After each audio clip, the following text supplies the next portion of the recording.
करुणा सिंधु दीनबंधु जगत्पते गोपेश गोपिका कांता राधा कांता नमोस्तुते तप्त कांचन गौरांगी राधे वृंदावनेश्वरी वृषभानुसुते देवी प्रणमामि हरिप्रिये वाञ्छाकल्पतरुभ्यश्च कृपा सिन्धुभ्य एव च पतितानां पावनेभ्यो वैष्णवेभ्यो नमो नमः नमः ॐ विष्णुपादाय कृष्णप्रेष्ठाय भूतले श्रीमते भक्तिवेदान्त स्वामिनिति नामिने नमस्ते सारस्वती देवे गौरवाणी प्रचारिणे निर्विशेष शून्यवादी पाश्चात्य देश तारिणे जय श्री कृष्ण चैतन्य प्रभु नित्यानंद श्री अद्वैता गदाधरा श्रीवासादि गौर भक्त वृंदा हरे कृष्णा कृष्णा कृष्णा हरे हरे हरे रामा राम राम हरे हरे.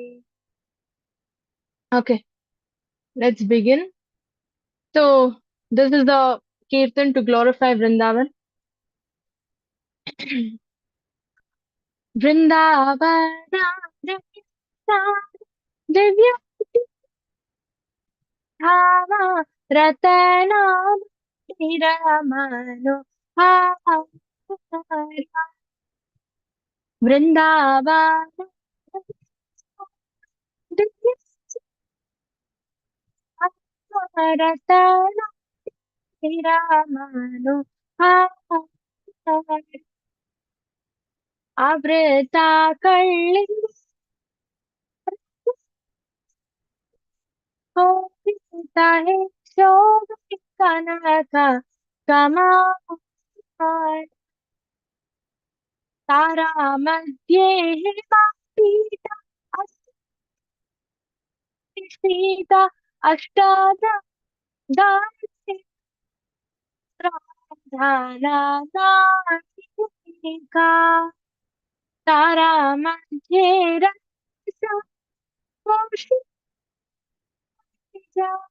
श्यामा संगे सुंदरी राधिका वृंदावन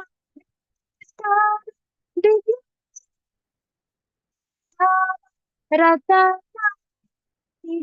मनोहर ओ रूपाला आमी काशी हास्या परिहासा संभाषा नरोत्तमा दासा हो सुखमो सदा कामोरा Vrindavan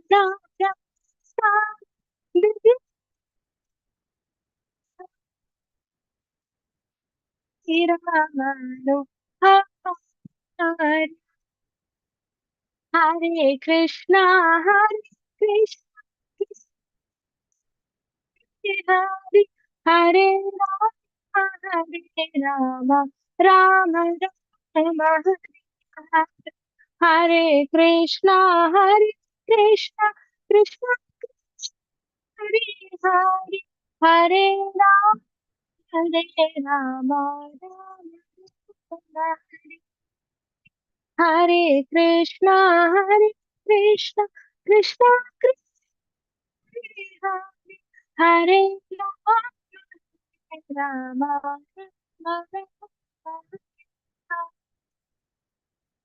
Is my voice clear now or is it still breaking? Hare Krishna.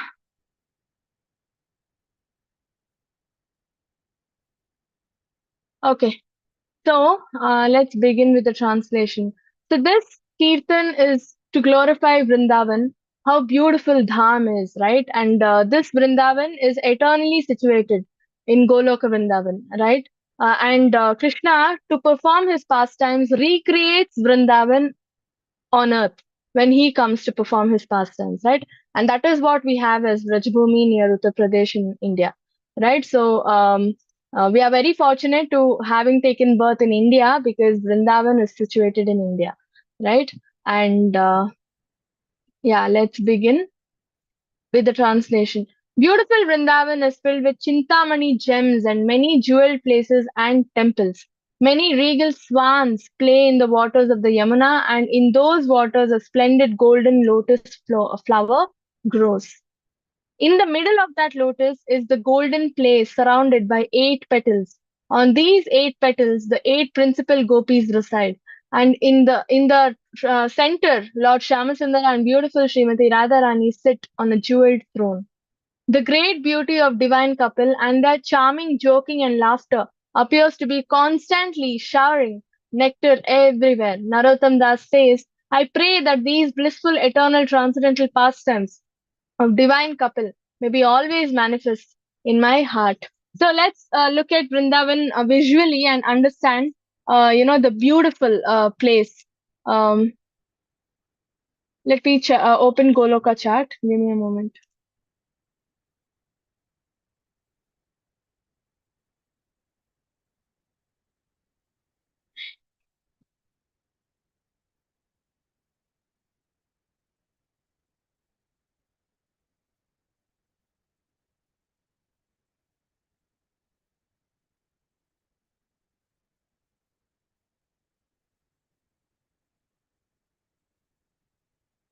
Yeah. So here you can see this is how the arrangement is. Okay. So here is our place. Okay, so from Garbhodakshai Vishnu, from the navel of Garbhodakshai Vishnu comes the lotus. Right in the stalk of the lotus or the stem of the lotus, the 14 planetary systems are arranged, and then including Brahmaloka, which is the lotus flower itself on top. Right, and Earth is somewhere in the middle over here. The picture is not clear. Right, so Earth is somewhere in the middle over here, and these are all Patala Lokas. On top, it is all superior planets including Brahmaloka. This is all material.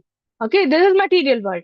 Just above this material, Brahmaloka is situated. Kailas is situated where Shiva resides.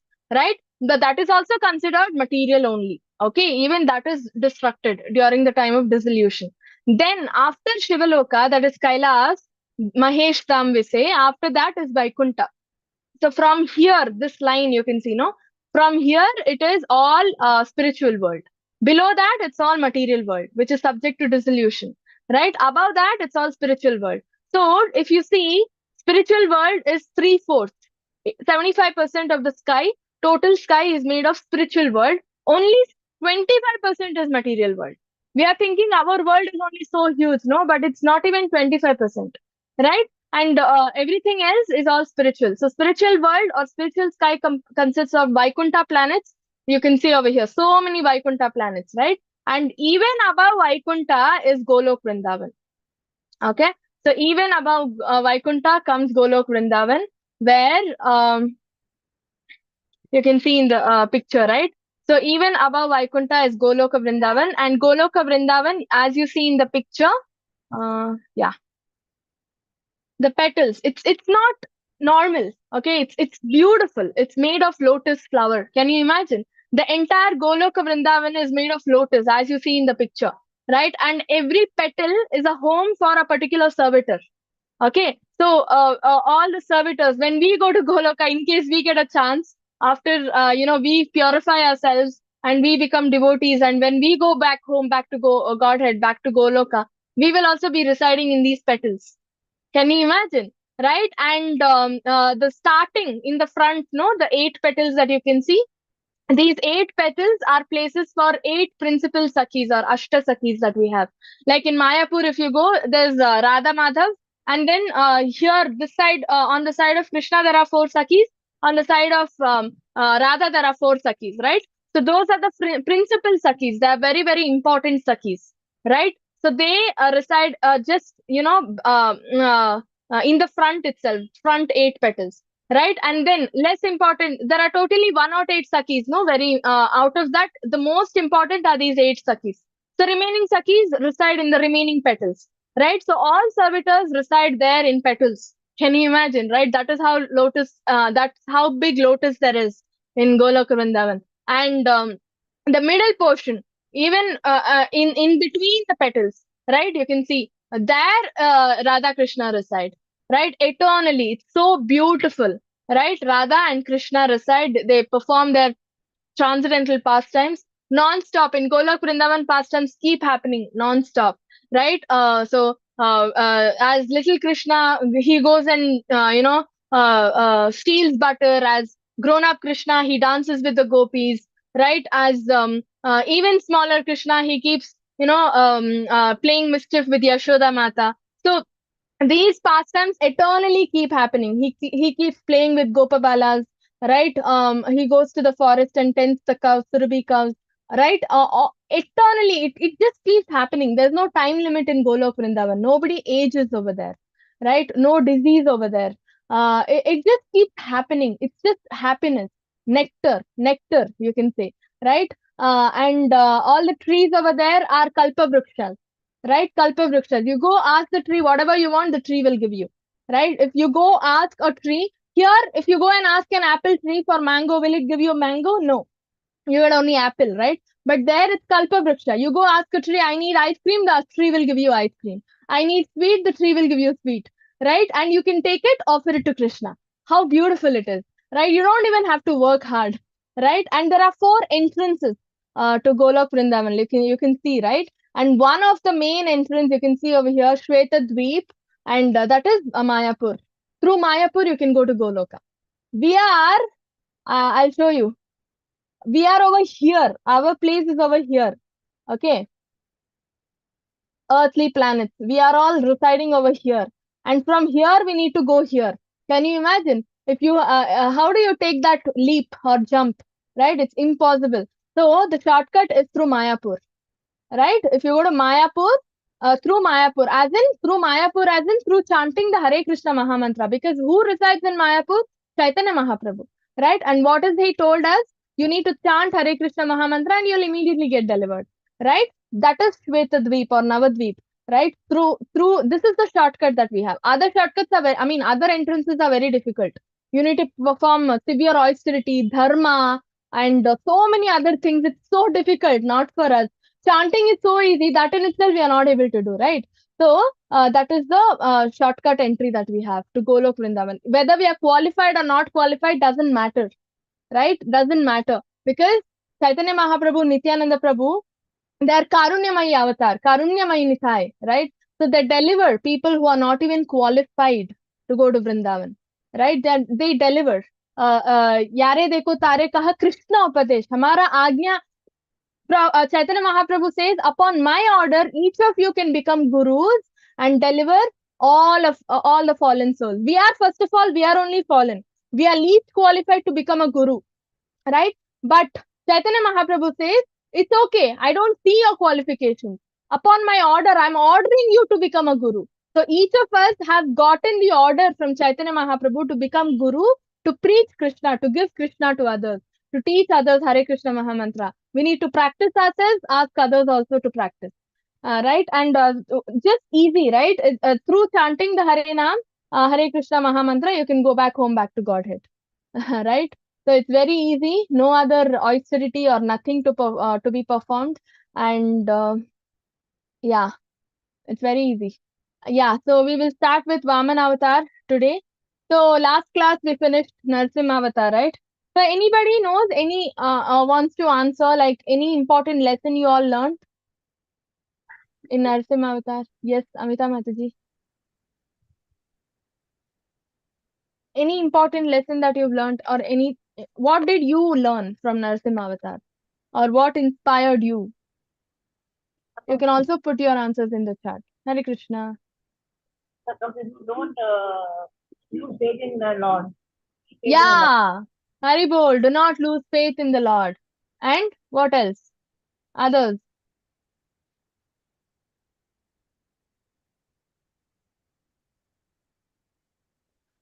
Anuradha Mataji, what did you learn from Narsimha Avatar?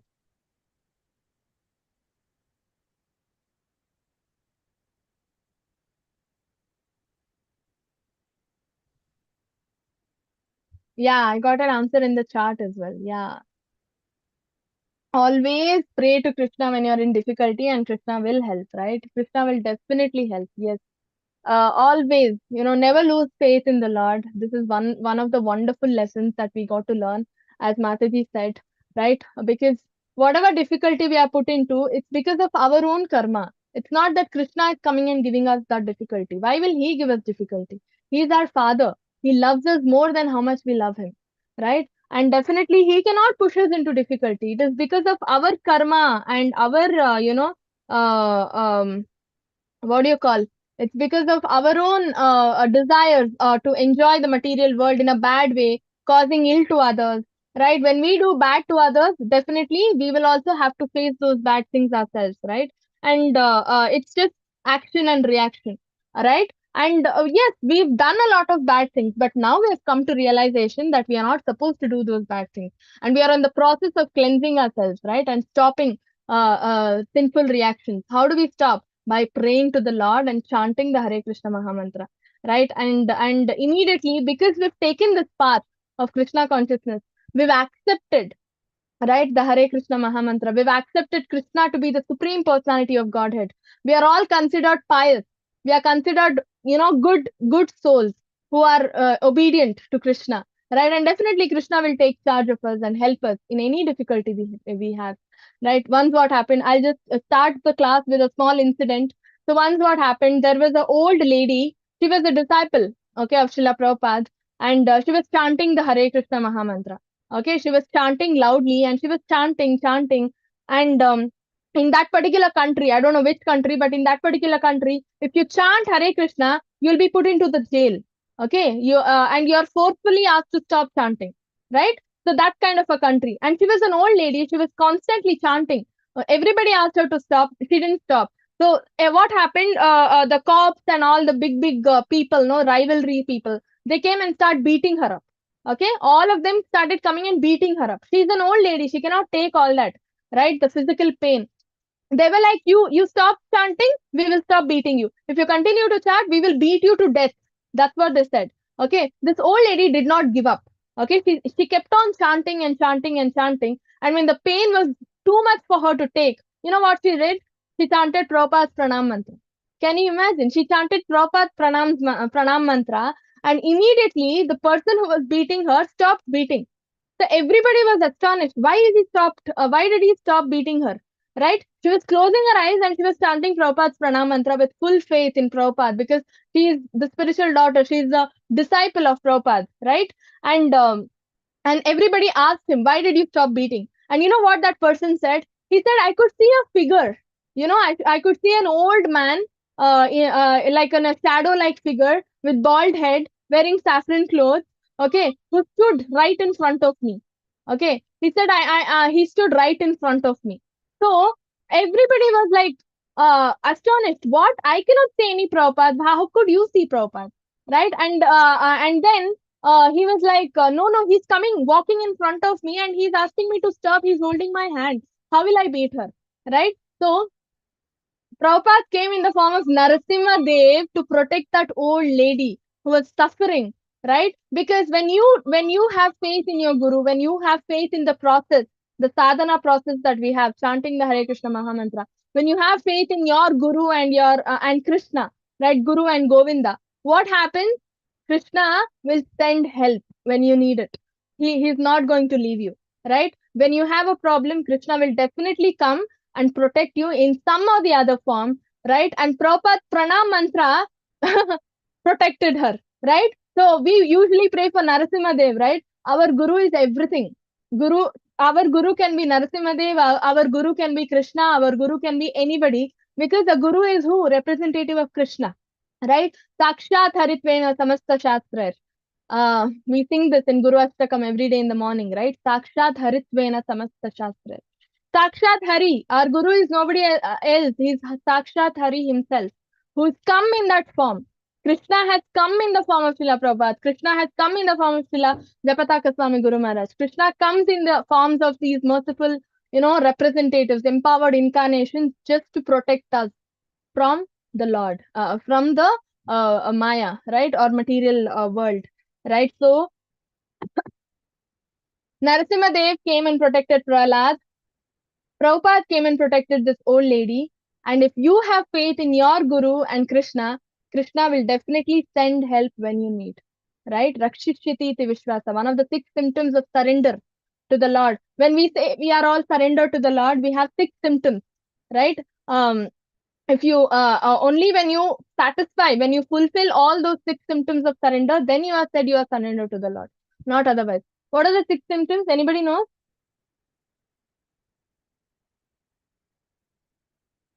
Anybody knows?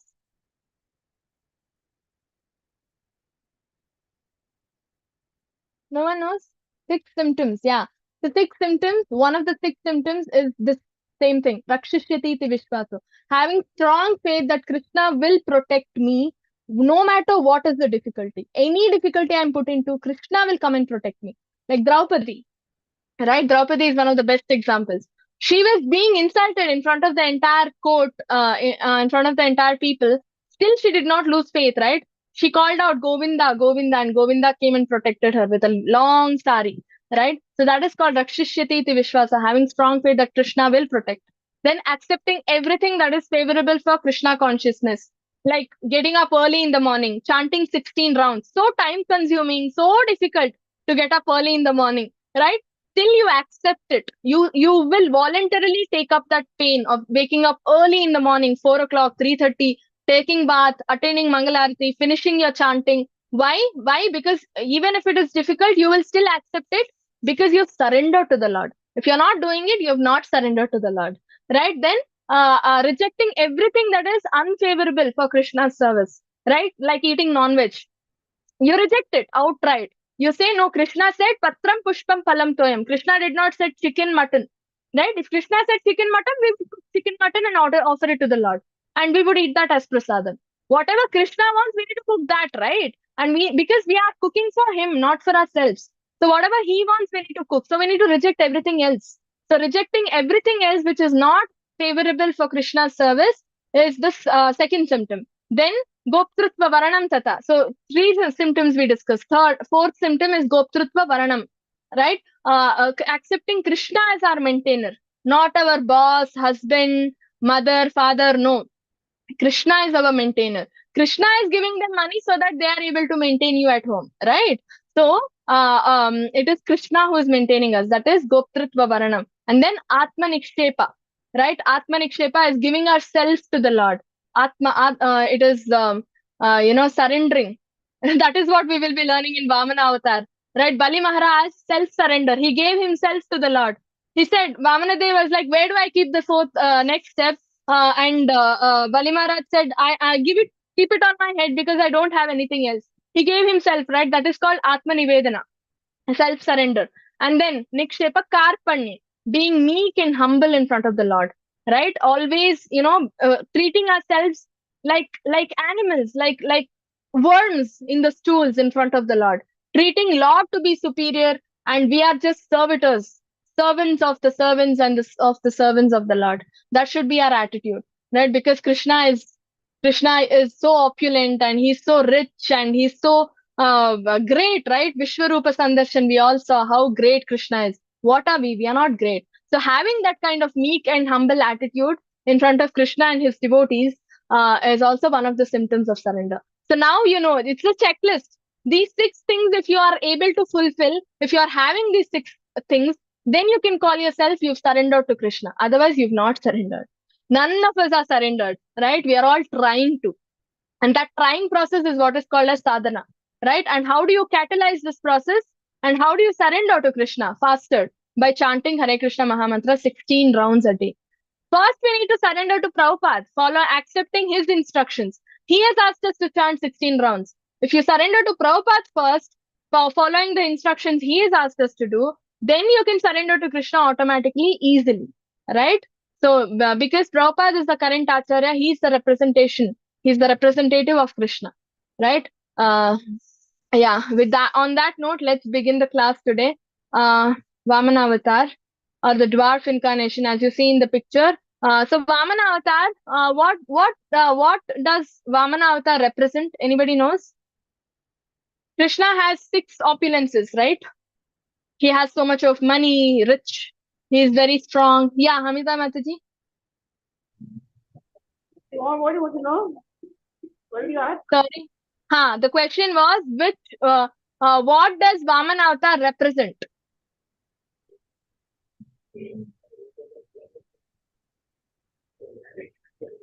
No one knows? So Vamana Dev represents beauty of Krishna. Okay, he looks so beautiful, right? He's so cute. You can see over here, so cute he is, right? Like a small boy. He's just 5 years or 6 years old. He's so cute, right? So he represents beauty, right? So many incarnations, each incarnation represents different things. Okay, and Vamana Dev represents beauty of Krishna. Okay. चलयसि विक्रमणे बलिमाधुत Vaman पदनखनीरजनत पावन केशवदृत वामन केशवदृत वामन जय जगदीश हरे जय जगदीश हरे. So here, in one line summary, in summary form, we will learn about what Vamana Avatar is all about. Okay. So, O Keshava, O Lord of the universe, O Lord Hari, you have assumed the form of dwarf Brahmana. All glories to you, O wonderful dwarf.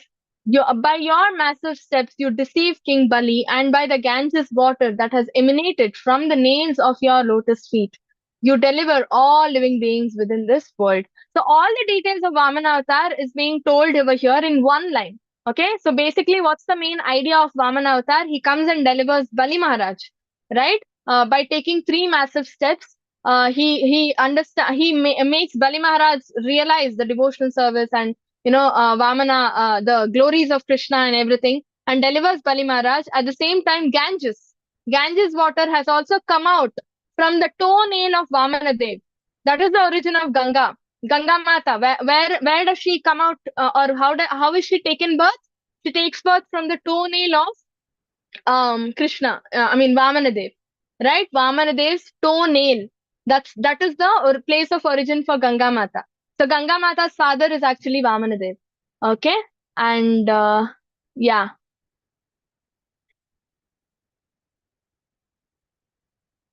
Shukadeva Goswami, he is the one narrating. Okay, so Shukadeva Goswami said, after Lord Brahma had descended from heaven, Vamana Dev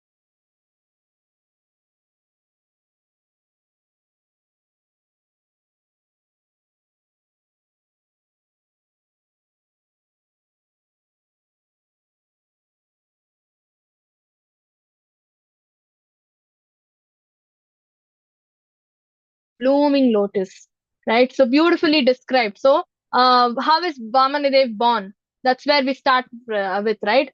So, Vamanadev is born from the womb of Aditi. Okay, that Aditi and Kashyapa Muni are parents of Vamanadev. Okay, so Aditi gives birth, Aditi and Kashyapa Muni, they give birth to Vamanadev.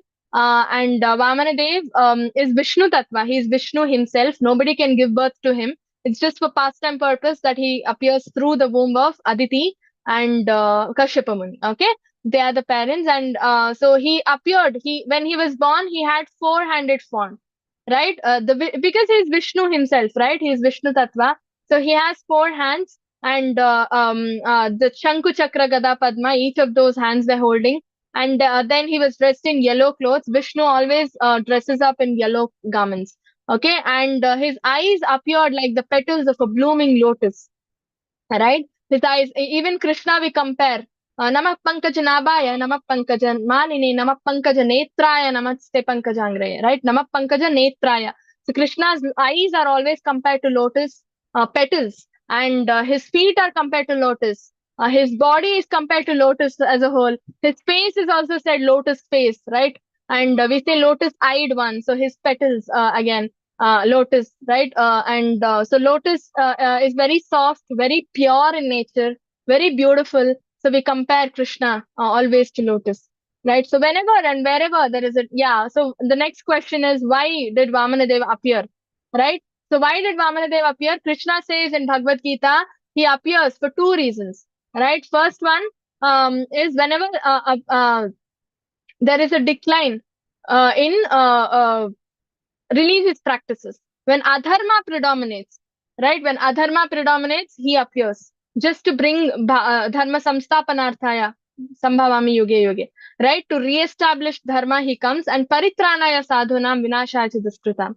So to protect the pious people, good people, and to punish the miscreants, right? Bad people, he comes.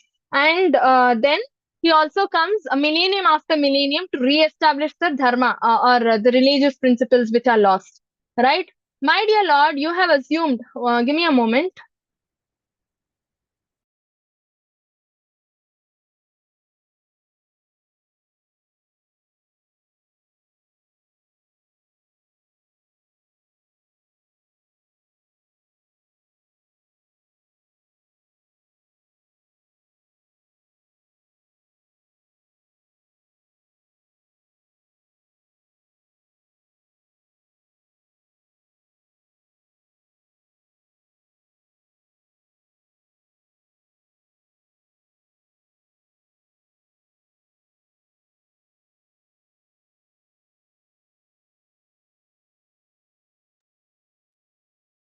Okay, Hare Krishna. Yeah, so three reasons, right? On the whole, to protect paritranaya sadhunam, to protect the pious people, to annihilate the miscreants, right? To destroy punish the bad people, and to re-establish the principles of dharma. That's when Krishna, because dharma would have gone by then, all bad people would have misused it, right? So Krishna comes himself, or he comes in the form of an avatar or an incarnation to re-establish dharma principles, right?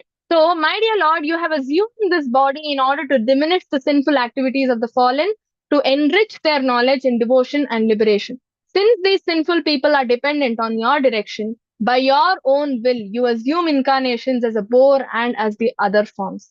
Similarly, you have appeared in order to distribute transcendental knowledge to your dependents.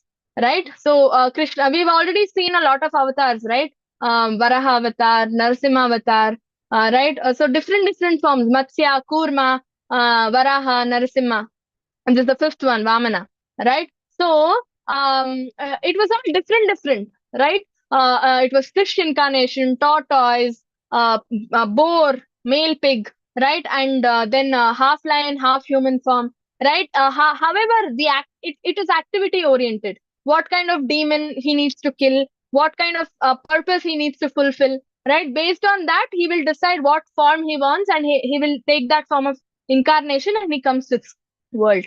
Okay. Now Vamana Dev, because as an innocent little boy, he wants to fool Bali Maharaj. Bali Maharaj is born in a demoniac family, Hiranyakashipu's descendant, right? I mean, Prahlad Maharaj's grandson, Bali Maharaj, has got into the association of bad people, right? Shukracharya and all that. So he's also a demoniac king, right? So in order to change him or transform him, definitely we need to. Vamana Dev took a very what do you call, cognitive path, like very smart way, right? Going as a small boy in disguise and then fooling him, right? That's why he came in the form of Vamana Dev, who represents beauty. He was very beautiful. Okay, so God comes to this world in many forms, not just once in one form or even many times in the same form, but many times, many different forms. He is never limited by the form, but remains all powerful, right? So, incarnations of the Lord, even Bhagavatam has not recorded all the incarnations. It's unlimited. It's like how waves in the river, in the ocean, how wave after wave after wave comes right in the ocean. You cannot count the number of waves. One wave, by the time the one wave dies, the other two waves are ready behind, right? You cannot even count the number of waves the ocean produces in a day. That many incarnations are there. Even Bhagavatam has not recorded. It's unlimited, right? It's unlimited. Uh, so Vamanadev appeared. We already saw he came in the form of a four-handed Vishnu form directly when he was born. Okay, holding a Shanku, a conch shell, Chakra, right, a disc, and then Gada and Padma, lotus and club. Okay, directly he appeared in that form in the womb of Aditi and Kashyapa. And then his bodily hue was blackish because he's Vishnu Tattva. Vishnu is also blackish in color, right? Bluish black, Shama Sundara form. And he was dressed in yellow color clothes. Okay, this we already saw, right? And then he took on Vamana Dev's form. He was born as Vishnu's forms, a little baby with 4 hands and all that. And but later on, he assumed a two-handed, a small Vamana Dev's form, as you see in the picture, right? So this is Kashyapa Muni and Aditi dressing him up, right, with a small umbrella, very cute kamandalu. So he's a brahmachari, a 5-year-old baby brahmachari, right? You can see with tulsi mala and very very cute he looks, right? And yeah, so when was he born, right? Vamana Dvadashi we celebrate, right? So Vamana Dvadashi, he was born on a Dvadashi. It's called Shravana Dvadashi. It comes in Shravana month, okay? Shravana Dvadashi. So why did he select Shravana Dvadashi, right? What is the significance of this day? So it's a very special day. So moon came into the lunar mansion, Shravana, at the auspicious moment of Abhijit. The Lord appeared in this universe. Abhijit is the star which was glowing, very Abhijit star is said to be glowing very, very, stronger than all the other stars. But Vamanadev took birth on the Abhijit star day. That means he is the star which is glowing even more stronger than Abhijit star. Just to show the differentiation, right? You can see in the picture, right? Abhijit star is very, very, glowing very strongly than other stars. But when Vamanadev took birth, even Abhijit star's glow was reduced, it seems, right? To just to show that, or because it's very beautiful. Vamanadev is very beautiful. To show that he is Vishnu himself, even the glow of Abhijit star reduced, and Vamanadev started glowing more beautifully and strongly than the star, one of the brightest stars. Right. That's why he chose this particular day to come to this world. Right. And so at the time of Vamanadev's birth, right, all brahmanas, demigods, cows, everybody were very happy because the Lord was coming, taking birth, right? And therefore, it was auspicious day called Vijaya. Okay, previous day we celebrate Ekadashi, and next day it is Vamana Dvadashi, and right. So we fast for Vamana Dvadashi on the previous day, Ekadashi day itself. Okay, and yeah, when Supreme Personality of Godhead, who has Satchidananda body, appeared as the son of Kashyapa and Aditi, both of his parents were very astonished. First of all, they were astonished to see the four-handed form. Right, you can see in the picture, no? This was the form he appeared, dressed in yellow color garments, and the only difference was he had 4 hands, baby Vishnu, and then when he grew up, he became Vamana. Okay, after some time, he took this two-handed form. So after his appearance, the Lord assumed the form of dwarf Brahmana. See, after he appeared, that 4 hands went away. He became a dwarf. He just grew off, into this particular form that you're seeing. No, the 5-year-old boy form. Instantly he grew, right? So all the great sages expressed their jubilation, and with Kashyapa Muni before them, they performed a birthday ceremony of Lord Vamana. At the time of Lord Vamanadev's sacred thread ceremony, he was honored by the sun god Brihaspati, goddess presiding over the planet Earth, deity of the heavenly planets, his mother, Brahma, Kubera, 7 Saptarishis, so many other people, all of them, right? So Vamanadev, obviously, when he becomes like 5 years, 7 years, like that, or in not those days, now also we do that, right? In pure Brahmana families, what they do once the boy turns 5 years old or 7 years old, what they do this Upanayanam ceremony where this sacred thread, it's called Yagnopavita, right? All that is given, and he becomes a Brahmana, and he can perform religious activities, rituals, and all that, like deity worship and all that, right? It's called Upanayanam ceremony, and the sacred thread ceremony, right? So that was done for Vamanadev. So beautiful, right? You can imagine. And for that ceremony, so many big people came, like Brihaspati, sun god, right? And Bhumi Devi also came, right? And heavenly planets, all the people came. Brahma came, Kubera came, Saptavrishis came, all big devotees came, right? Stalwarts came. And Lord Vamanadev then, so from there he went, okay, after the Upanayanam ceremony, he's become a Brahmana, okay? So he is the Lord, he is definitely, he has no caste and all that. But for pastime purpose, he took Upanayanam, the sacred thread, and now he's like a proper Brahmana who can do all deity worship and all that, right? So now he goes. Okay, now he goes to the sacrificial arena of the Bhrigu dynasty. Bali Maharaj. Okay, so he goes to Bali Maharaj's place where there is Ashwamedha Yajna going on, or it's a sacrificial arena, okay, where all sacrifices are happening. There, even Bhrigu dynasty was there, okay, Bhrigu Brahmanas, no, all of them were there. It's known as Bhrigu Kacha, okay, Narmada River. It's situated on the northern side of Narmada River, and there he went. Okay. And because of his transcendently effulgent presence, all the priests were diminished in their prowess, and thus they all stood from their seats and offered prayers to Lord Vamanadev. Right? So they all got up. They all got to know the Lord himself because of the bodily effulgence. Right? Just by seeing, we will get to know because of the beauty and all that. Right?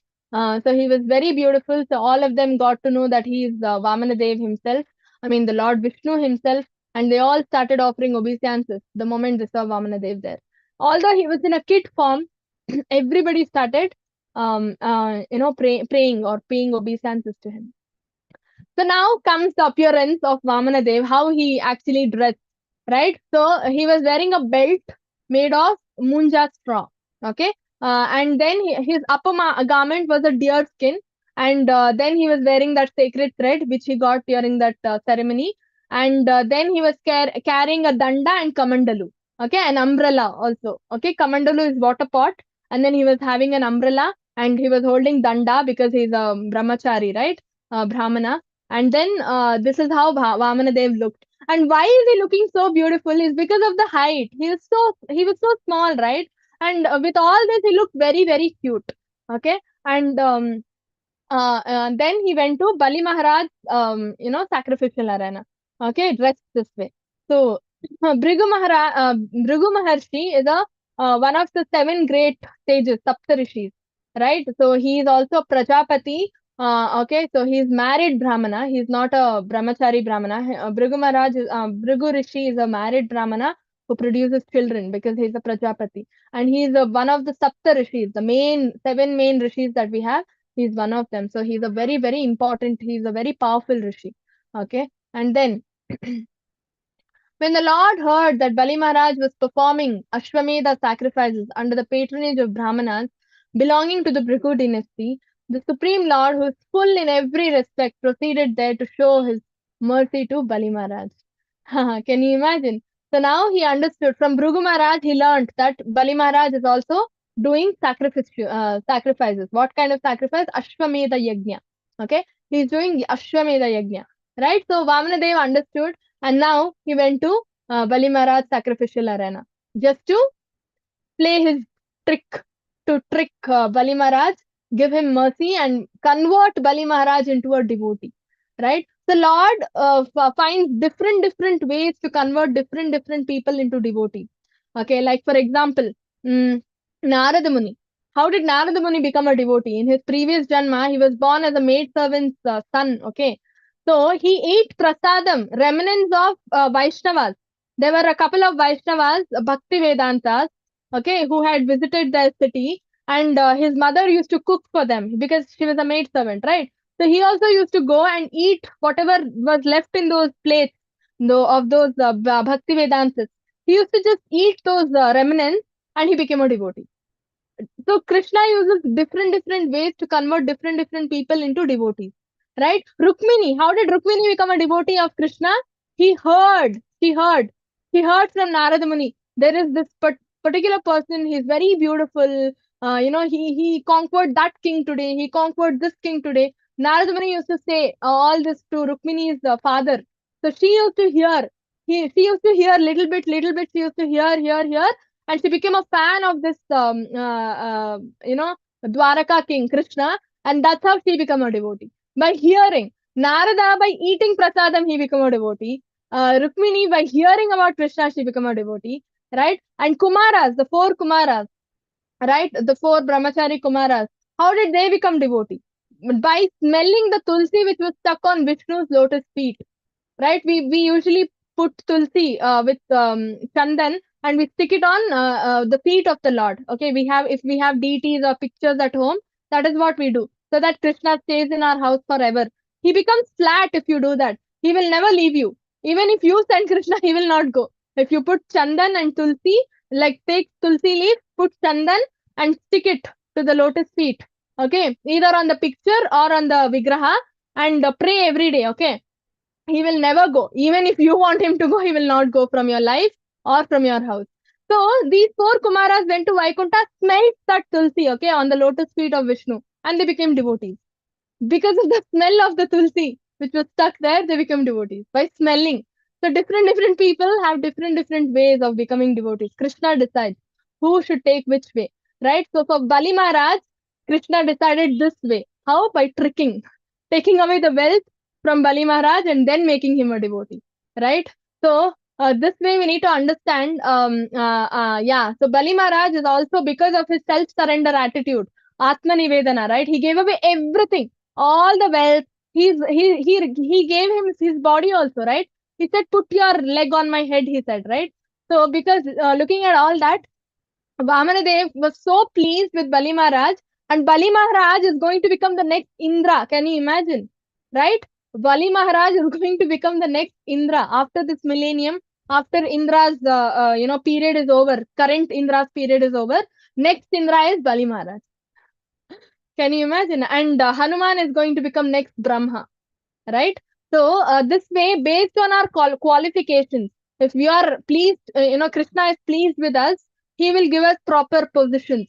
Brahma, Indra, and all these big positions he will give us, right? Yeah, so what is common? Now the question is, we talked about all these devotees, right? Rukmini, Kumaras, Bali Maharaj, Narada Muni. So many devotees. What is common in all those devotees? Common aspect is they all realize Krishna is great. We are not realizing Krishna is great. That is the problem. Okay. We are small, Krishna is great. This is something basic that we need to realize. If you realize this, you will never have any desires for yourself, right? You will be like, Krishna's desire will be my desire, right? Whether he gives me hell or whether he gives me heaven, I will simply, become his servant at the lotus feet of the Lord and chant Hare Krishna. If you realize that Krishna is great and we are small, because we haven't realized, we go to the temple and give him a list. Give me that Krishna, give me this Krishna. What are we doing by asking him, give me that, give me this? We are making him our servant. Can you imagine? We need to do what Krishna wants us to do. What we are doing, we are going to the temple and saying, give me that, give me this. That means we are making him our servant, right? So this is the problem. That's why we are not able to become devotees. These devotees have become devotees because they've realized that Krishna is great and we are small, right? We need to serve the Lord however he wants us to serve. But we are doing ulta, outright ulta. Krishna, give me big home. Krishna, give me good marks.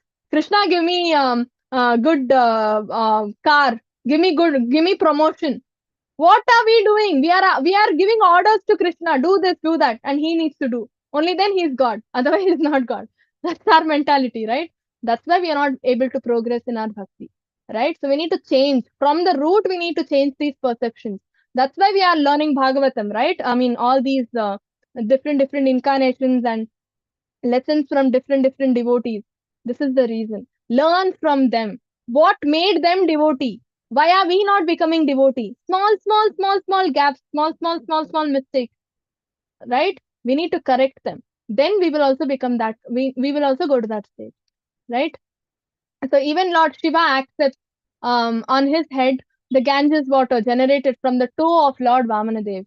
Right. So I think we will come back to this a little later, because now the continuation story is like he goes to um, uh, um, Bali Maharaj sacrificial arena where Ashwamedha Yajna is going on.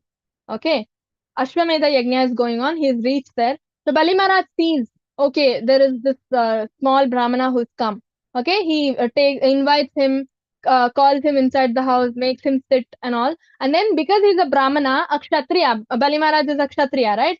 So he needs to wash the feet of the Brahmana. So he's washing the feet. Okay. And then after washing the feet, he takes that water and puts it on his head. That is how we need to do, right? Because Brahmanas are considered very sacred, right? And then Bali Maharaj now starts talking to Vamana Dev.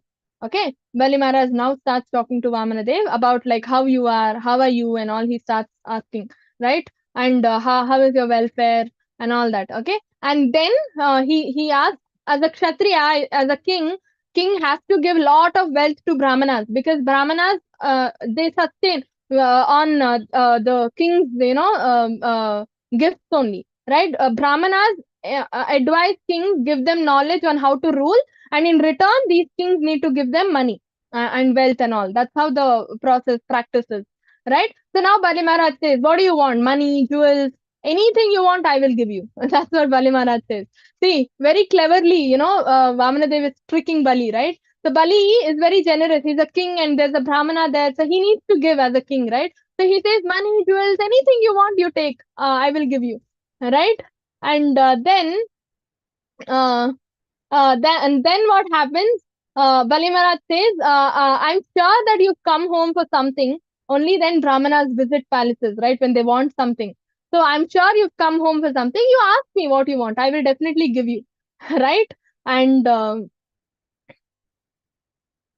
then what he says? What do you want? You can take cow from me, gold, furnished house, palatable food and drink, daughter of a brahmana, right? Like for wife, as your wife, we can even give you daughter of a brahmana. Prosperous villages I can give you, horses I'll give you, elephants, chariots, whatever you want, you take. Whatever you want, you take. That's what Bali Maharaj said. Okay, so Vamanadev was just patiently listening to all that. Okay, without speaking anything. Now, Bali Maharaj, Vamanadev starts, asking something. What does he ask? Vamanadev starts speaking, right? So thinking Vamanadev to be son of Brahmana, told him to ask for anything he liked, and Vamanadev praised Hiranyakashipu and Hiranyaksha for their heroic activities, right? That's how we start the conversation, right? Praising the descendants of the king. Bali Maharaj is from their family, Hiranyakashipu, Hiranyaksha, Hiranyakashipu, Prahlad's son, I don't know the name. Then Prahlad's grandson is Bali Maharaj. So he started praising all of them for their heroic activities, okay, sarcastically. And then after praising, he actually begged for 3 paces of land. 3 paces, okay, 3 footsteps. And then Bali Maharaj thinks, just 3 footsteps? This dwarf Brahmana, so small his feet will be, right? It will not even be so much. I mean, I can give you like 3 footsteps easily, because dwarf Brahmana's feet is very small, right? 3 footsteps, 3 feet of land will be so less. So Bali Maharaj is a king, right? He's an emperor. So I have so much of land, just little bit of land, I can definitely give Bali Maharaj things. Okay, fully overconfident he becomes, and he will be like, I will give you just small Brahmana, small legs, small feet, 3 feet of land is very insignificant for me. And Bali Maharaj thinks of, like giving it off. Now, that time when Bali Maharaj decides to give, Shukracharya comes, okay? Shukracharya is actually Bali Maharaj's guru. Okay, Shukracharya is actually guru of all the demons. Demoniac guru he is. He is also demoniac, and he is the guru of all the demons. He's very sharp actually. Shukracharya is very sharp. Okay, that's why Shukracharya comes into the picture. He comes and he says, he because Shukracharya is so smart, he already understood Vamanadev is not an ordinary person. He is not an ordinary Brahmana. He is Lord Vishnu himself. He understood. Okay, anybody can tell, based on the effulgence, the bodily qualities, beauty, and all that. It's definitely extraordinary, right? So Shukracharya, being very smart, he understood that he is the Lord himself. So he goes to Bali Maharaj and says, no, no, do not agree to this 3 pays land thing, because you know what? This Brahmana is not an ordinary boy. He's definitely, Lord himself who has come. He's actually tricking you, and all Shukracharya says. But unfortunately, before that only, Bali Maharaj had promised Vamana Dev that I will be giving you the land. You can see in the picture. Those days, promise means they used to take water they used to consecrate that water from the kamandalu and pour it on the hand, right? Like you see in the picture, right? Saying that is the ritual for promise. After you put water, you cannot break that promise at any cost. You have to fulfill, right? but it was too late. Shukracharya told the Bali Maharaj all this too late, and Bali Maharaj said, "Oh, I already promised. Now I can't do anything." Right? And then what happens? We will see in the next class. Okay, the story is very interesting. So many details are there which we normally don't know. Bhagavatam presents those minute details and all that. We will see all this in the next class. Okay. Yeah. Hare Krishna. Any doubts so far or any questions? Anybody? Anything you want me to repeat?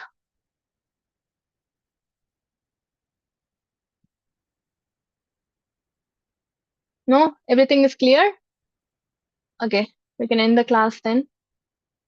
वाञ्छाकल्पतरुभ्यश्च कृपा सिन्धुभ्य एव च पतितानां पावनेभ्यो वैष्णवेभ्यो नमो नमः अनंत कोटि वैष्णवृंद की जय शिला प्रपात की जय हरे कृष्ण हरे Krishna Thank you for the class.